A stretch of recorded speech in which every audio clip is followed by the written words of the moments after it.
स्वागत है सभी का संदीप सर के यूट्यूब चैनल में हमसे जुड़े सब मित्रों का, विद्यार्थियों को, दोस्तों का मैं अपने चैनल पर स्वागत करता हूं। और जो विद्यार्थी हमसे पहली बार जुड़े हुए संदीप गौर सर को यूट्यूब चैनल पर सब्सक्राइब कर लीजिएगा, जिससे आगामी भविष्य में आने वाले हर एक वीडियो का नोटिफिकेशन दोस्तों आप तक आसानी पहुंच सके।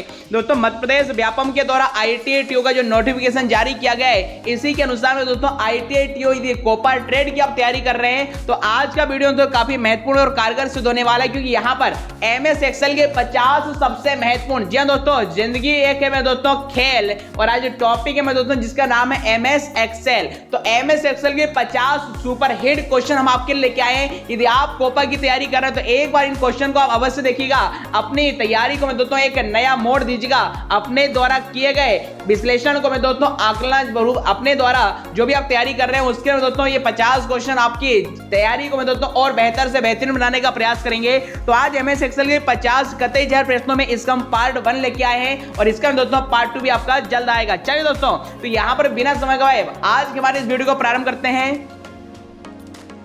चलिए दोस्तों, पहला क्वेश्चन हमारी डिस्प्ले स्क्रीन पर आ चुका है। देखिए क्या क्वेश्चन आपसे पूछा गया है कि एक्सेल 2010 के अनुसार वर्कशीट के किसी भी नाम में, वर्कशीट के नाम में अधिकतम कितने अक्षर हो सकते हैं। अर्थात में दोस्तों जो वर्कशीट के नाम शीट 1, शीट 2, शीट 3 रहते हैं बाय डिफॉल्ट, आप किसी वर्कशीट के नाम को देना चाहते हैं तो आप किसी वर्कशीट के नाम में मैक्सिमम कितने कैरेक्टर या अल्फाबेट का प्रयोग कर सकते हैं। बहुत ही कतई जहर क्वेश्चन है। 4 विकल्प आपके समक्ष हैं, 25, 28, 31 या 29। चलिए जान लेते राइट आंसर। तो जिन विद्यार्थियों ने चयन किया विकल्प क्रमांक दोस्तों 3 का 31, जी दोस्तों 31 is the right answer. MS excel की किसी वर्कशीट के नाम में आप अधिकतम सिर्फ दोस्तों 31 अल्फाबेट या कैरेक्टर का प्रयोग ही कर सकते हैं। इससे ज्यादा कैरेक्टर में दोस्तों वर्कशीट के नाम में आपके अलाउ नहीं है। अर्थात यहाँ पर राइट आंसर की बात करें कितना होगा आपका 31। चलिए क्वेश्चन नंबर सेकंड को चलते हैं। क्वेश्चन नंबर सेकंड हमारी डिस्प्ले स्क्रीन पर आ चुका है कि देखिए किस कमांड द्वारा चुनी हुई सेल रेंज को प्रिंट क्षेत्र के रूप में परिभाषित करते हैं। 4 विकल्प हैं, print area, set print area, clear print area या प्रिंट प्रीव्यू। इसका भी राइट आंसर की बात करेंगे तो जिन विद्यार्थियों ने चयन किया विकल्प क्रमांक सेकंड का सेट प्रिंट एरिया, जी दोस्तों this is the right answer. तो यहां पर दोस्तों इसका सही उत्तर क्या हो जाएगा आपका, क्वेश्चन नंबर सेकंड का जो आंसर हो जाएगा आपका ये सेट प्रिंट एरिया होगा। चले नए क्वेश्चन की उपयोग करते हैं और क्वेश्चन नंबर 3 आपके समक्ष आ चुका है कि पेज के ऊपरी मार्जिन में स्थित टेक्स्ट को क्या कहते हैं। 4 विकल्प आपके समक्ष हैं, फुटर, कॉलम, हेडर या पैराग्राफ। तो बात करेंगे किसी भी पेज की जो ऊपर जो मार्जिन स्थित होता है उस मार्जिन में जो भी टेक्स्ट स्थित होते हैं उन्हें मैं दोस्तों क्या कहते हैं। तो राइट आंसर की बात करेंगे,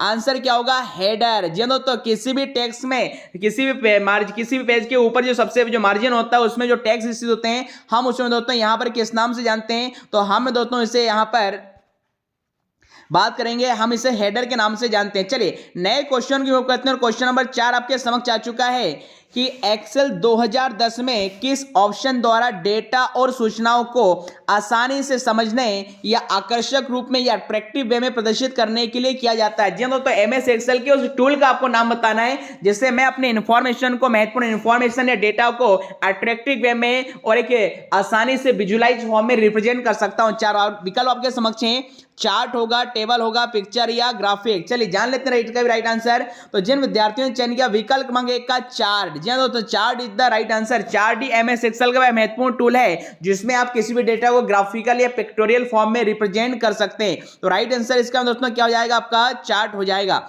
चलिए क्वेश्चन नंबर 5 की ओर चलते हैं। क्वेश्चन नंबर 5 आपके डिस्प्ले स्क्रीन पर आ चुका है कि MS एक्सेल फाइल को वर्ड डॉक्यूमेंट में इंसर्ट करते समय डेटा खाली ब्लैंक में होता है। अर्थात यदि आप MS एक्सेल किसी भी फाइल को वर्ड डॉक्यूमेंट में इंसर्ट करना चाहते हैं तो डेटा कहां पर होगा। 4 विकल्प आपके समक्ष हैं, हाइपरलिंक, वर्ड टेबल में, लिंक्ड में या एम्बेडेड फॉर्म में। तो इसका राइट आंसर क्या होगा दोस्तों आपका वर्ड टेबल, क्योंकि MS एक्सेल में जो भी डेटा रहता है वो टेबुलर फॉर्म में ही रहेगा और ऐसे जब डेटा को आप MS वर्ड डॉक्यूमेंट में ले आएंगे तब भी डेटा में दोस्तों टेबल के फॉर्म में आपका रिप्रेजेंट होगा। अर्थात विकल्प क्रमांक में दोस्तों 2 इसका सही आंसर होगा।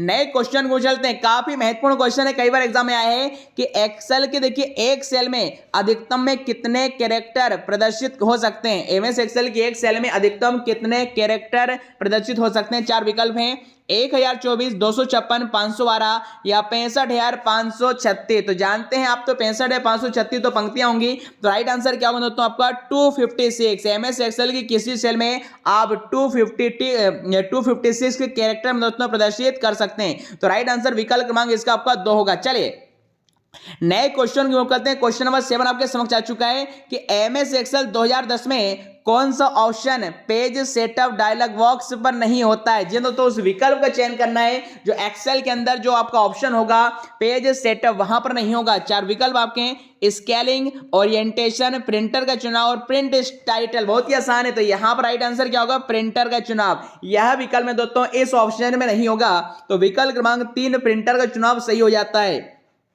क्वेश्चन नंबर 8 आपके समक्ष आ चुका है। देखिए एमएस एक्सेल 2010 में एक वर्कशीट में कितनी रो होती है, टोटल नंबर ऑफ वर्कशीट इन 2010। तो 2010 वर्जन में कुल पंक्तियों की बात करेंगे। 4 विकल्प आपके समक्ष दिए गए हैं, बताएंगे इसका में दोस्तों राइट आंसर क्या होगा। तो राइट आंसर की बात करेंगे, क्या आंसर होगा, 10,48,576। विकल्प क्रमांक 4 में दोस्तों इसका सही आंसर होने वाला है। तो एमएस एक्सेल 2010 में टोटल कितनी पंक्तियां होती हैं, 10,48,576। क्वेश्चन नंबर 9 आपके समक्ष आ चुका है। क्या क्वेश्चन है कि एक्सेल में ब्लैंक बटन द्वारा सेलों के मान या डेटा को जोड़ सकते हैं। आप एमएस एक्सेल की किसी पर्टिकुलर सेल के डेटा को जोड़ना चाहते हैं तो आप किसका प्रयोग करेंगे। 4 विकल्प आपके समक्ष हैं, ऑटो फिल का, ऑटो करेक्ट का, ऑटो सम का या ऑटो फॉर्मेट। तो राइट आंसर क्या होगा दोस्तों, ऑटो सम है। और ऑटो सम का फॉर्मूला भी शॉर्टकट क्या होता है, इसकी शॉर्टकट की क्या होगी, alt plus equal. Alt plus equal होता है कि ऑटो सम की शॉर्टकट की होती है, और एक ऐसा टूल है जिसमें ऊपर की सभी सेल को दोस्तों ऑटोमेटिकली या स्वतः ही जोड़ सकते हैं। तो विकल्प क्रमांक में दोस्तों 3 इसका राइट आंसर होगा ऑटो सम। चले नए क्वेश्चन की मूव करते हैं। क्वेश्चन नंबर 10 आपके समक्ष है कि देखिए सॉर्ट कमांड के द्वारा किस प्रकार से डेटा को हम सॉर्ट कर सकते हैं, क्या असेंडिंग ऑर्डर में, डिसेंडिंग ऑर्डर में, उपरोक्त दोनों या टॉप बॉटम। तो राइट आंसर की बात करें क्या होगा, विकल्प क्रमांक 3 आ और व दोनों। अर्थात हम एमएस एक्सेल में डेटा को दोस्तों असेंडिंग ऑर्डर में और डिसेंडिंग ऑर्डर दोनों ही तरीके से दोस्तों सॉर्ट कर सकते हैं। तो राइट आंसर क्या होगा, आ और व दोनों। चले क्वेश्चन नंबर 11 आपके समक्ष कि क्यूटी फर्स्ट, क्यूटीआर सेकंड, क्यूटीआर आदि ये सब किसके उदाहरण हैं, फॉर्मूले के, फंक्शन के, श्रृंखला या सिंटेक्स। तो राइट आंसर की बात करेंगे, ये न तो कोई फॉर्मूले है ना तो कोई फंक्शन है, एक प्रकार के दोस्तों सीरीज या श्रृंखला है। राइट आंसर क्या होगा, एक प्रकार की दोस्तों ये सीरीज या श्रृंखला यहां पर आपको दी गई है। तो क्वेश्चन नंबर यहां पर इसका जो आंसर होगा दोस्तों आपका ये श्रृंखला होगा। क्वेश्चन नंबर 12 क्या लिखा है, देखिए आप दैनिक आधार पर शेयर बाजार की प्रगति को चार्ट के द्वारा प्रदर्शित करना चाहते हैं, तो इसके लिए आप किस चार्ट का प्रयोग करेंगे। बहुत ही देखिए अच्छा क्वेश्चन दोस्तों पूछा गया है। 4 विकल्प हैं, pie chart, line chart, column chart या रो चार्ट। तो मैंने आपको लाइन चार्ट के बारे में बताया था। लाइन चार्ट बेसिकली समय के साथ जो बदलाव होते हैं उसको रेखांकित करने के लिए इस्तेमाल किया जाता है। तो राइट आंसर दोस्तों क्या होगा, लाइन चार्ट। तो line chart is the right answer. तो विकल्प क्रमांक 12 का राइट आंसर यहां पर क्या हो जाएगा आपका, लाइन चार्ट। चलिए क्वेश्चन नंबर 13 आपके समक्ष आ चुका है कि सेल एड्रेस E21 किसको प्रदर्शित करता है। जी दोस्तों E21 में E क्या है और 21 क्या है, तो ये आपको बताना है। 4 विकल्प आपके समक्ष हैं। तो राइट आंसर की बात करेंगे, बताइए विकल्प क्रमांक यहां पर कौन सा सही होगा, तीसरा। E यहां पर कॉलम को दर्शा रहा है और 21 में दोस्तों किसे दर्शा रहा है, आपके रो को दर्शा रहा है। तो पहले कॉलम का नाम और उसके बाद में तो रो का नाम आता है। तो विकल्प क्रमांक 13 को जो क्वेश्चन होगा राइट आंसर होगा क्या होगा, E कॉलम 21वीं रो होगा। क्वेश्चन नंबर 14 आपके डिस्प्ले स्क्रीन पर कि आप वर्कशीट के सेल में किस प्रकार के डेटा को एंटर कर सकते हैं, लेवल वैल्यू या फॉर्मूले, लेवल वैल्यू ओनली या लेवल फॉर्मूले ओनली या फॉर्मूलेस ओनली। तो जान लेते हैं इसका राइट आंसर। तो जिन विद्यार्थियों ने चयन किया विकल्प क्रमांक 1 का level value and formula, this is the दोस्तों राइट आंसर। आप एमएस एक्सेल की वर्कशीट में लेवल वैल्यू एंड फॉर्मूला हर एक प्रकार के डेटा को एंटर कर सकते हैं। तो विकल्प क्रमांक 1 इसका सही आंसर होगा। क्वेश्चन नंबर 15 आपके समक्ष, यदि आप अपने वर्कशीट में किसी सेल डेटा को सीधे एडिट नहीं करना चाहते तो आप कैसे एडिट कर सकते हैं, फॉर्मूला बार से, टाइटल बार से, मेन्यू बार से या स्पेस बार से। तो इसका भी राइट आंसर जान लेते हैं। तो जिन विद्यार्थियों ने चयन किया विकल्प क्रमांक 1 का फॉर्मूला बार, जी हां दोस्तों, क्योंकि आप जानते हैं एमएस एक्सेल का कोई भी जो डेटा होता है वो फॉर्मूला बार में ही डिस्प्ले होता है। तो फॉर्मूले बार में जाकर सीधे वहां से आप डेटा को मॉडिफाई कर सकते हैं। तो विकल्प क्रमांक 1 में दोस्तों फॉर्मूला बार इसका सही आंसर होगा। क्वेश्चन नंबर 16 आपके समक्ष है कि एक्सेल विंडो को कौन से क्षेत्र सेल के मान एवं सूत्र को प्रदर्शित करता है, टाइटल बार, मेनू बार, फार्मूला बार या नेम बार। था उस बार का आपको नाम बताना है जहां पर सेल के वैल्यू और फार्मूले प्रदर्शित होते हैं। तो फार्मूले कहां पर होंगे, जाहिर सी बात है फार्मूला बार में होंगे। अर्थात विकल्प क्रमांक दोस्तों 3 इसका राइट आंसर होगा। तो formula bar is the right answer. Question number 17 कि वैल्यू एंट्री किनसे मिलकर बनती हैं, संख्याओं से, गणितों से, दशमलव से, या दोस्तों उपरोक्त सभी। तो आप जानते हैं वैल्यू एंट्री हर एक से मिलकर बनेगी, संख्याएं, गणितीय चिन्ह, दशमलव सब कुछ इसमें आ सकता है, अर्थात उपरोक्त सभी में दोस्तों इसका बिल्कुल सही आंसर होगा। क्वेश्चन नंबर 18 आपके समक्ष है कि MS एक्सेल 2010 में बनी हुई फाइल के प्रत्येक पेज को क्या कहते हैं। जी हाँ दोस्तों, MS एक्सेल में आप जो फाइल बनाते हैं उसके हर एक पेज को किस नाम से जानते हैं, बुक के नाम से, स्लाइड के नाम से, वर्कशीट के नाम से, या प्रे। तो आप जानते हैं, देखिए स्लाइड का इस्तेमाल तो MS पावर पॉइंट में होता है, जबकि MS एक्सेल में बनाई गई फाइल के हर एक पेज को हम वर्कशीट के नाम से जानते हैं, अर्थात विकल्प क्रमांक दोस्तों यहाँ पर 3 इसका सही आंसर। क्वेश्चन नंबर 19 है, देखिए बहुत ही महत्वपूर्ण है कि निम्न में से किसके द्वारा रेडी टू यूज, क्या रेडी टू यूज के रूप में फाइल प्रदान की जाती है, टेम्पलेट, रिपोर्ट, बुक या शीट। तो आप सभी आएंगे इसका राइट आंसर क्या होगा, टेम्पलेट। टेम्पलेट के द्वारा में दोस्तों रेडीमेड चीजें आप अपनी फाइल में दोस्तों यूज कर सकते हैं। तो विकल्प क्रमांक 1 इसका बिल्कुल सही आंसर यहां पर बनने वाला है। क्वेश्चन नंबर 20 आपके समक्ष है कि एक अलग शीट में स्थित सेल से डेटा प्राप्त करने को क्या कहा जाएगा, एक्सेसिंग करना, रेफरेंसिंग, अपडेटिंग या फंक्शनिंग। तो आप सभी जानते हैं एक सीट से सेल के डेटा को दूसरे में ले जाना एक प्रकार का में दोस्तों हम इसे रेफरेंसिंग के नाम से जानते हैं। क्या में दोस्तों इसे हम रेफरेंसिंग के नाम से जानते हैं। विकल्प क्रमांक 2 इसका सही आंसर होगा। क्वेश्चन नंबर 21 आपके समक्ष आ चुका है कि निम्न में से कौन एक्सेल का डेटा टाइप नहीं है, नंबर, कैरेक्टर, टेक्स्ट या डेट। तो यहां पर राइट आंसर की बात करेंगे, जो राइट आंसर होगा यहां पर कैरेक्टर। यहां पर कैरेक्टर में दोस्तों किसी भी प्रकार का डेटा टाइप नहीं होता है। तो विकल्प क्रमांक दोस्तों सेकंड इसका सही आंसर हो जाता है। चलिए क्वेश्चन नंबर 22 कि एक्सेल वर्कशीट में एक सेल उसी प्रकार कार्य करता है जिस प्रकार विंडोज ग्राफिकल यूजर करता है। कैसे, option button, list button, combo box या टेक्स्ट बॉक्स। तो यहां पर में दोस्तों राइट आंसर बताइए क्या होगा इसका। तो राइट आंसर यहां में दोस्तों क्या होगा, टेक्स्ट बॉक्स आपका होने वाला है। क्वेश्चन नंबर 23 आपके समक्ष आ चुका है कि एक्सेल 2010 में एक वर्कशीट में कितने कॉलम होते हैं। जी दोस्तों, एक वर्कशीट में कितने कॉलम होंगे, 4 विकल्प हैं, 16,384, 512, 512 दो बार दे दिया, 1024। तो राइट आंसर जानेंगे क्या होगा, 16,384 में दोस्तों यहां पर कॉलम होते हैं एमएस एक्सेल की एक वर्कशीट में। अगले क्वेश्चन की मूव करते हैं। क्वेश्चन नंबर 24 कि देखिए निम्न में से कौन वैध सेल एड्रेस नहीं, इसमें से भाई कौन सा सेल एड्रेस जो गलत लिखा हुआ है। 4 विकल्प में UX25, A1, XFD1 या 1B। तो यहां पर सेल एड्रेस की बात करेंगे तो दोस्तों लास्ट इधर क्या होगा, फॉल्स हो जाएगा, जो कि यहां पर हमारा आंसर है। क्योंकि मैं दोस्तों सेल एड्रेस में आप सभी जानते हैं सबसे पहले कॉलम के नाम को पढ़ा जाएगा और फिर रो के नाम को पढ़ा जाएगा। तो इस हिसाब से क्वेश्चन नंबर 4 में दोस्तों विकल्प क्रमांक 4 में रो का नाम पहले और कॉलम का बाद में, इसलिए दोस्तों आपका एक वैलिड सेल एड्रेस नहीं है। क्वेश्चन नंबर 25 ये सीधा कोपा के पेपर में छपने वाला है, इसलिए आप अपने दिमाग में इसे भी छाप लीजिएगा कि एमएस एक्सेल में रो की अधिकतम ऊंचाई कितनी हो सकती है। एमएस एक्सेल में जो भी आप देखते हैं वर्कशीट रो और कॉलम से मिलकर बनती है, तो उसमें जो रो की होती है वो एक जो पंक्ति होगी उसकी अधिकतम ऊंचाई कितनी हो सकती है, 409 पॉइंट, 500, 255 या इसमें से कोई नहीं। तो राइट आंसर क्या होगा दोस्तों, 409। एमएस एक्सेल की जो एक रो होगी उसकी मैक्सिमम में दोस्तों जो हाइट होती है वो 409 पॉइंट होती है। और पहले मैंने आपको बताया है एमएस एक्सेल हो चाहे एमएस वर्ड हो, हम जो भी मेजर करते हैं पॉइंट में मेजर करेंगे और 72 पॉइंट बराबर में दोस्तों 1 इंच होता है। तो विकल्प क्रमांक में दोस्तों फर्स्ट इसका राइट आंसर होगा। क्वेश्चन नंबर 26 आपके समक्ष आ चुका है। माइक्रोसॉफ्ट एक्सेल 2010 में सेल पॉइंटर को प्रथम कॉलम और प्रथम सेल A1 पर ले जाने के लिए किसका उपयोग किया जाता है। अर्थात आप एमएस एक्सेल की पहली वाली सेल में या इनिशियल सेल में जाना चाहते हैं तो आप किस शॉर्टकट की का प्रयोग करेंगे, F2, F3, control plus home या अल्ट के साथ होम का। तो आप सभी जानते हैं कंट्रोल प्लस होम आपको में दोस्तों इनिशियल सेल में ले जाता है। तो विकल्प क्रमांक में दोस्तों 3 इसका सही आंसर होगा। अगला क्वेश्चन नंबर 27 आपके समक्ष आ चुका है।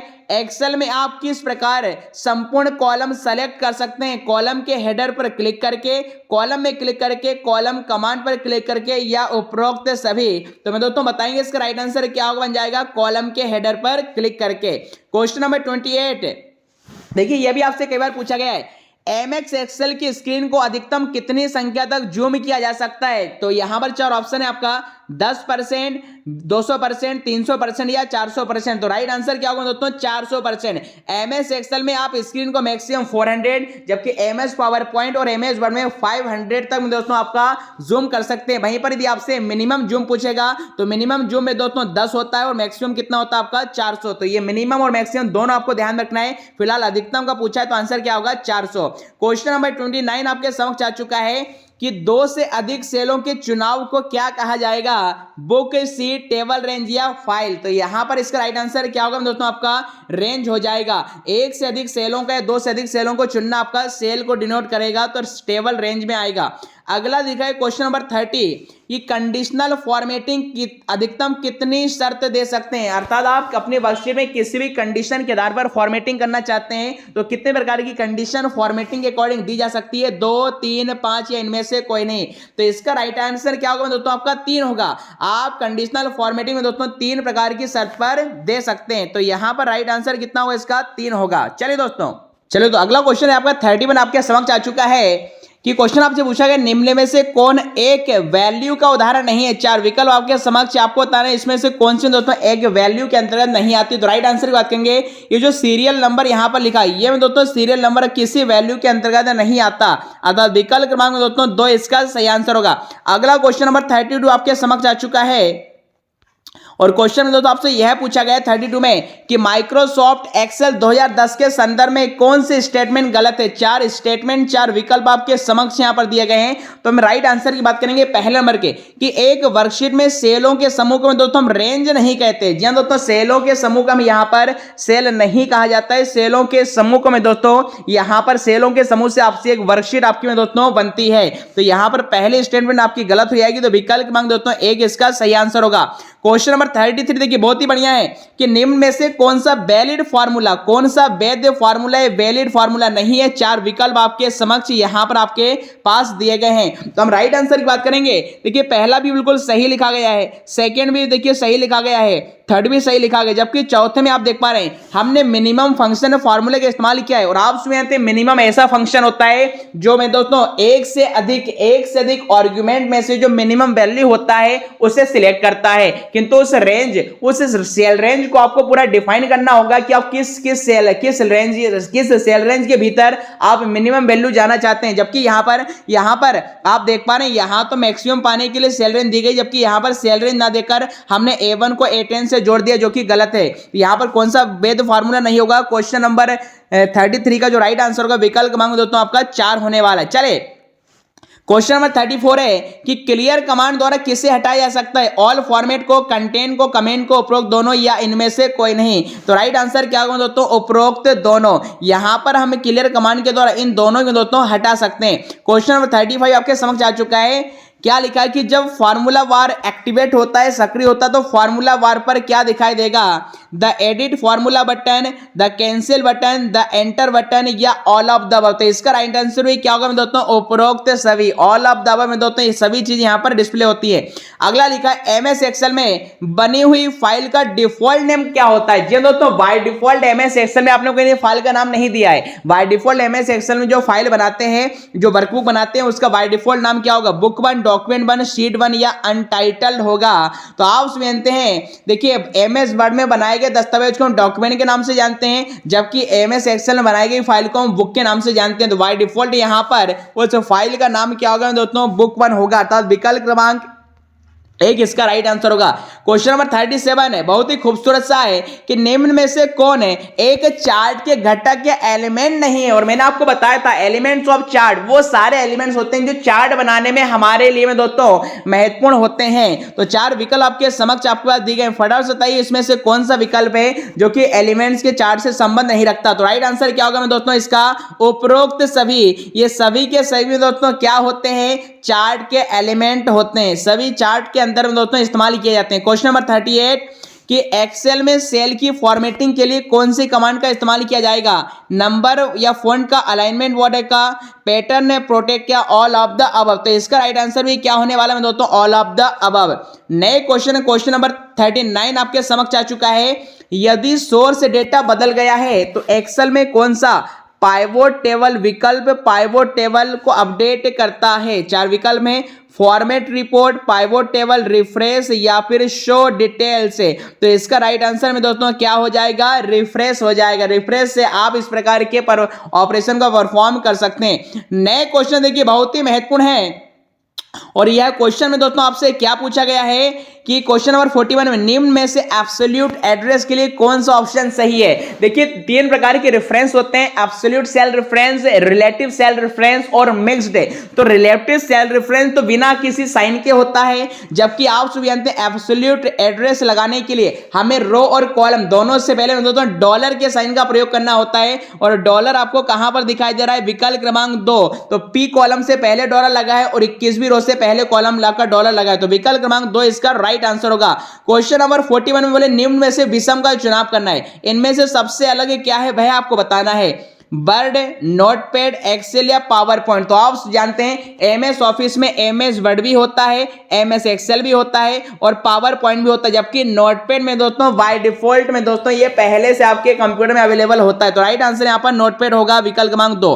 क्वेश्चन नंबर 42 कि व्हाट इफ एनालिसिस प्रदर्शित करने के लिए किसका उपयोग किया जाएगा, स्लोवर का, सॉल्वर का, गोल सीक का, सिनेरियो उपरोक्त सिनेरियो मैनेजर का या फिर उपरोक्त सभी।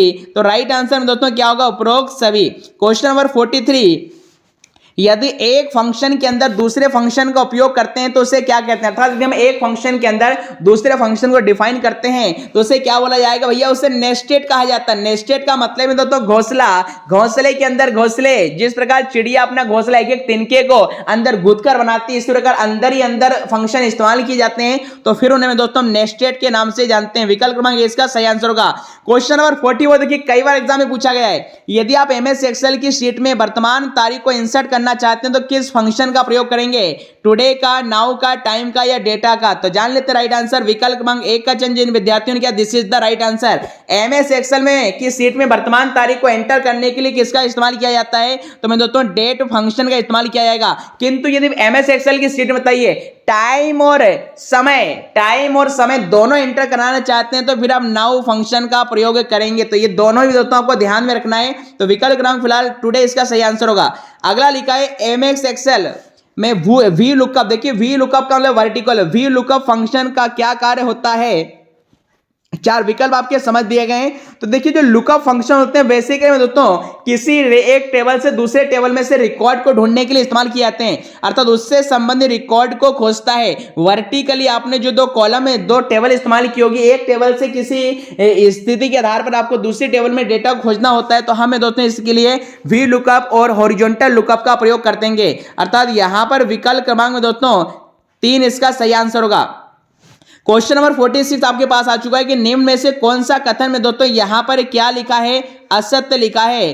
तो फटाफट बताइए दोस्तों इसमें से वह कौन सा ऑप्शन है जो गलत लिखा है। तो विकल्प क्रमांक 4 की बात कर लें कि एडिट सेल कमांड का उपयोग करके सेल को एडिट कर सकते हैं, तो यह में दोस्तों यहां जो ऑप्शन है आपका ये क्या है, गलत है। क्वेश्चन नंबर 47 बहुत ही महत्वपूर्ण है, एमएस एक्सेल 2010 में नई वर्कशीट इंटर करने के लिए किस कुंजी का प्रयोग किया जाएगा। तो आप जानते हैं बाय डिफॉल्ट तो कितनी वर्कशीट होती हैं, पूछे तो 3 आंसर आएगा, और इससे ज्यादा शीट एंटर करेंगे तो इसकी शॉर्टकट की क्या होगी, शिफ्ट ऑल्ट प्लस F1। क्या होगा, शिफ्ट ऑल्ट प्लस में दोस्तों F1 से आप नई वर्कशीट एंटर कर सकते हैं। क्वेश्चन नंबर 48 आपसे पूछा गया है कि लोटस 123 सॉफ्टवेयर में बनी फाइल का एक्सटेंशन क्या होता है। तो आप भी जानते हैं लोटस 123 में दोस्तों किस पर आधारित है, तो ये एमएस डॉस पर आधारित वर्कशीट होती है और इसमें फाइल का एक्सटेंशन 123 होता है। क्या होता है दोस्तों, 123 ही होता है। तो विकल्प क्रमांक 1 इसका सही आंसर होगा।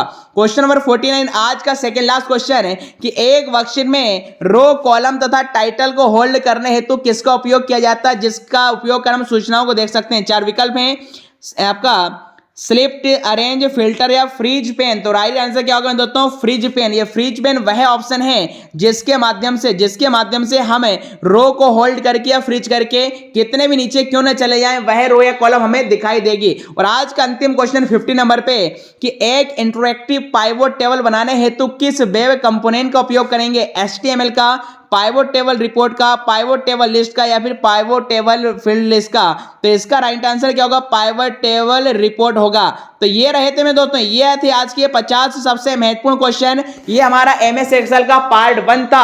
अब इससे संबंधित कोई भी क्वेरी या डाउट है तो हमें कमेंट बॉक्स में पूछ सकते हैं। और इसी प्रकार एमएस एक्सेल की यदि आप थ्योरी चाहते हैं तो प्लेलिस्ट में आईटी कोपा के नाम से देखिए मैंने 2 प्लेलिस्ट बनाई। एक प्लेलिस्ट में सारे आपको टॉपिक वाइज आपको ऑब्जेक्टिव एमसीक्यू मिलेंगे, और एक जो प्लेलिस्ट कोपा की मैंने अपने चैनल पर बनाई है उसमें सारे चैप्टर आपको कोपा के स्पेशल टॉपिक वाइज डिटेल में पढ़ने को मिलेंगे। तो यहां पर मैं आपको जितने भी चैप्टर पढ़ाऊंगा थ्योरेटिकल, उनकी प्रैक्टिस के लिए दोस्तों इस प्रकार के शानदार क्वेश्चन भी आपके समक्ष हम दोस्तों लाते रहेंगे। चलिए दोस्तों, तो यहां पर आज हमने यहां पर एमएस एक्सेल के पार्ट 1 को हमने कंप्लीट किया है, और पार्ट 2 इसके आगे के जो 50 क्वेश्चन होंगे हम उसे नेक्स्ट वीडियो में देखेंगे।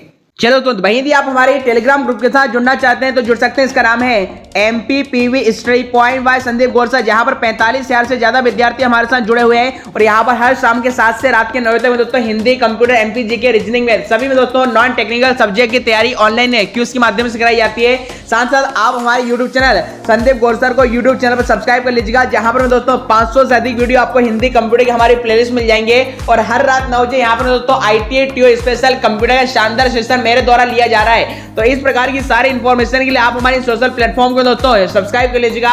और साथ साथ इससे संबंधित कोई भी क्वेरी है, कमेंट कोई भी क्वेरी या डाउट है तो अब हमें कमेंट बॉक्स में पूछ सकते हैं। आज के वीडियो को यहीं पर समाप्त करते हैं। अब अपने मित्र संदीप गौर को दीजिएगा इजाजत। नेक्स्ट वीडियो में आपसे पुनः मुलाकात होगी। तब तक के लिए मेरे दोस्तों खुश रहिए, मस्त रहिए, स्वस्थ रहिए, व्यस्त रहिए। थैंक यू, जय Hind, have a good day.